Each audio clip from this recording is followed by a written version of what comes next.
പവിയേട്ടനോ? ഇവനെന്താ ഇപ്പോ?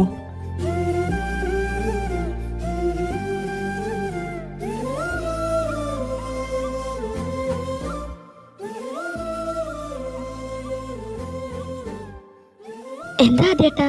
അതൊക്കെ ഉണ്ട്, നീ വന്നേ.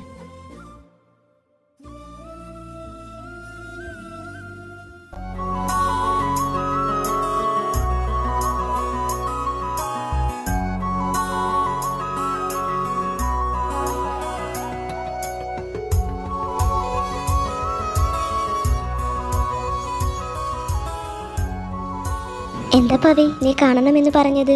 അതൊക്കെ ഉണ്ട്, നീ വാ, നമുക്കൊരു സ്ഥലം വരെ പോകാം. എവിടേക്ക്? അതൊക്കെ സർപ്രൈസാ, നീ വാ.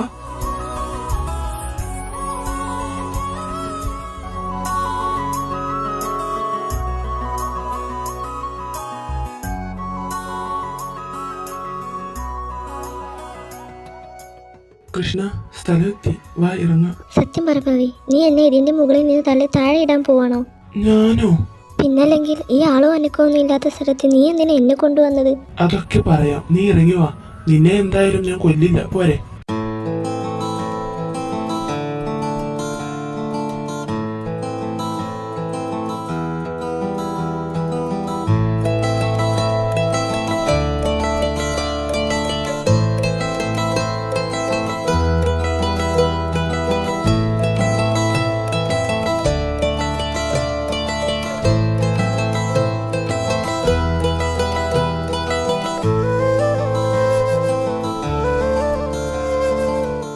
ഇന്നലെ നീ എന്നോടൊരു കാര്യം ചോദിച്ചില്ലേ, ഞാൻ നിന്നെ ചതിക്കുമോ എന്ന്? അത് തെളിയിക്കാനാണ് നിന്നെ കൂട്ടി ഞാൻ ഇവിടേക്ക് വന്നത്. വാ.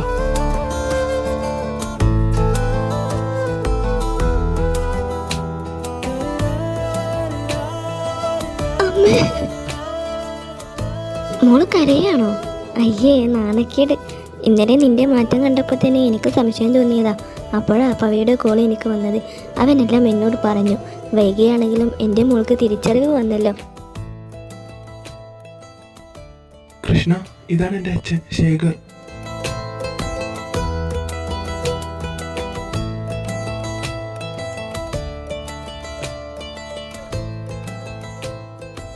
അല്ല പവി, നമ്മളെന്തിനാ ഇങ്ങോട്ട് വന്നത്?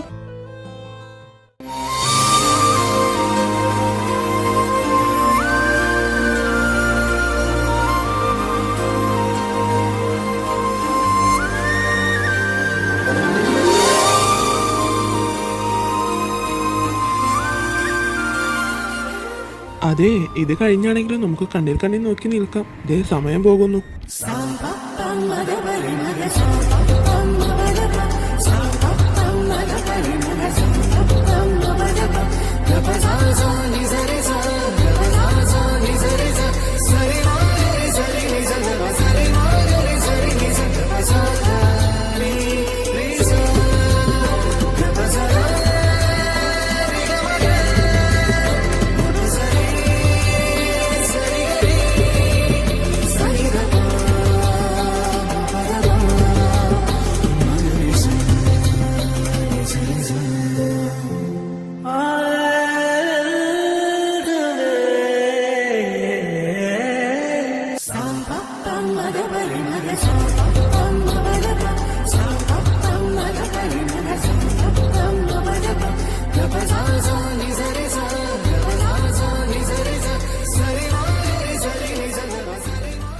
ഇന്ന് കൃഷ്ണമോളെ വീട്ടിൽ കൊണ്ടുപോകേണ്ടതാ. പക്ഷേ ഇപ്പോൾ വേണ്ട, എൻ്റെ ഭാര്യ വീട്ടിലുണ്ട്. അവൾക്ക് ദൈവമെന്ന് വെച്ചാൽ ജീവനാ.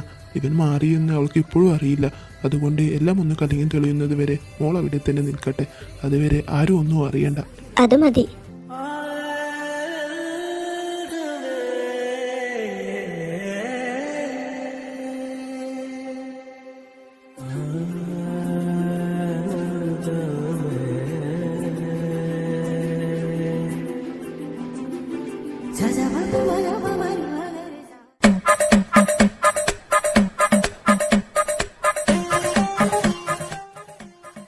നീ എന്താടാ കിച്ചു ഇങ്ങനെ ചൂഴ്ന്നു നോക്കുന്നേ? അവന്റെ കാര്യം പോക്കാണ് മോളെ. എന്താടാ കിച്ചു, ഇപ്പൊ അവനെ ഒരു ചവിട്ട് കിട്ടിയതേ ഉള്ളൂ. നീ കൂടുതൽ ചിരിക്കണ്ട, നിന്റെയും കാര്യം പോക്കാ.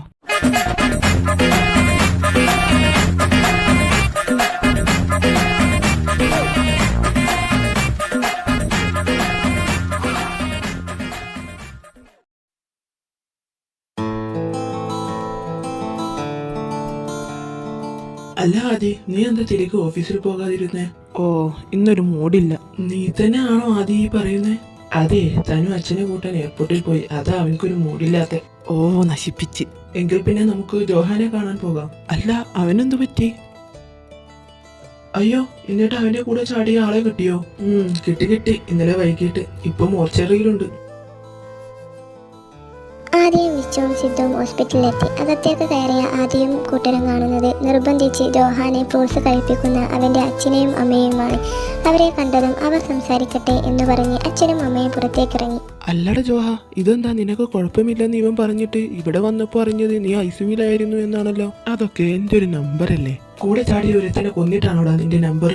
അങ്ങനെ ഒന്നും പറയില്ലടാ. ഞാൻ ചാടിച്ചാകാൻ പോകാണെന്ന് പറഞ്ഞ് അയാളും കൂടെ ചാടിയതാ. അല്ല, നിന്റെ അച്ഛനും അമ്മക്കും നിന്നോട് ഇത്രയും സ്നേഹം ഉണ്ടായിരുന്നു? സത്യത്തിൽ അത് സ്നേഹം കൊണ്ടല്ലടാ, പേടി കൊണ്ടാ. നമ്മുടെ നാട്ടുകാർക്കൊരു സ്വഭാവമുണ്ട്, ശരിക്കുള്ള കഥ അറിയുന്നതിന് മുമ്പ് തന്നെ വാർത്ത വളച്ചൊടിക്കും. അവിടെ കൂടിയ ആരോ പറഞ്ഞു ഞങ്ങൾ രണ്ടും ആത്മഹത്യ ചെയ്യാൻ ചാടിയതാണെന്ന്. ഒന്നും പറയണ്ട, ഇപ്പോൾ അതിൽ കയറി പിടിച്ചിരിക്കുവോ അച്ഛനും അമ്മയും.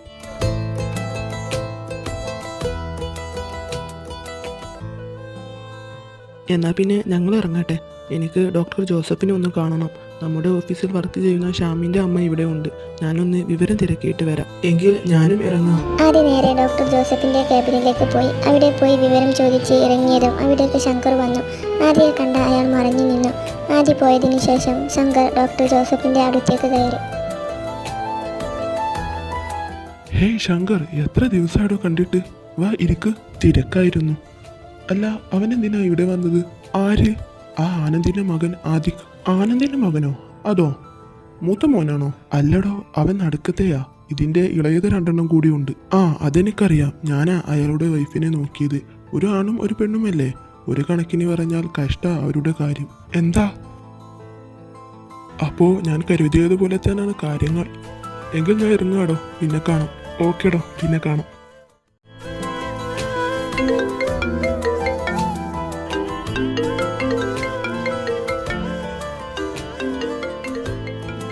എന്താണ് ഭാര്യ?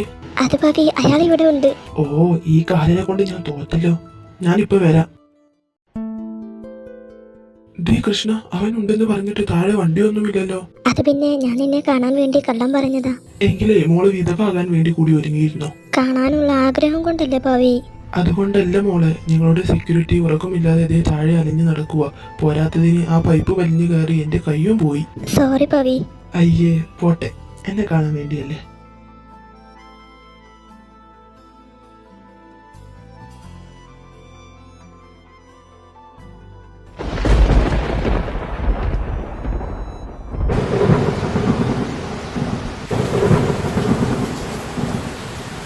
അയ്യോ, മഴ പെയ്തല്ലോ. ഞാനിനി എങ്ങനെ പോകും?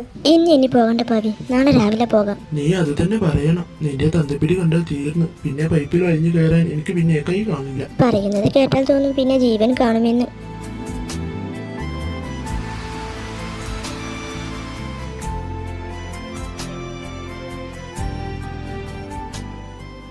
പവി, എന്താ ഒന്നും മിണ്ടാത്തെ?